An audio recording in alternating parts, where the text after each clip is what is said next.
البحر حق لجميع المواطنين ومش ملكية خاصة لحد. تنفيذاً للتوجيهات الرئاسية الحاسمة بضمان حق المواطن في رؤية البحر ونفاذه المجاني للشواطئ وحظر أي منشآت لمسافة 200 متر، اتحركت محافظة الإسكندرية بمشرط الجراح لإعادة الانضباط.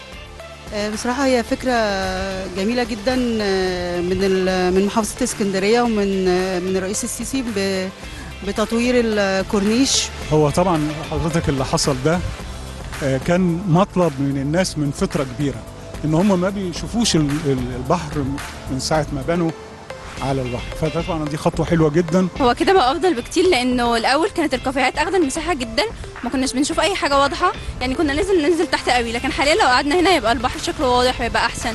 فهنا نقدر نقعد براحتنا وكده من غير ما حد يكلمنا ويقول لنا ان ده تبع شط ولازم ندخل او كده. كده احسن كتير، طبعا كده احسن كتير لاهالي اسكندريه بالذات. قدروا ان هم ياخدوا شكوينا بمحمل الجد بجد ويوفروا لنا حاجه جميله زي البحر نقدر نشوفها زي زمان اكتر. احنا كنا بنقعدوا هنا وما بنشوفوش البحر، كده دلوقتي بنشوف البحر وفي يعني في اهتمام على الشط. طبعا هو فكره جميله جدا ان احنا نشوف البحر تاني، يعني بصراحه فرحانين كلنا.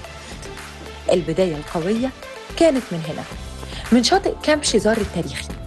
اختفت التعديات والإشغالات اللي حجبت الرؤية لسنوات عشان يرجع الشط يتنفس من جديد.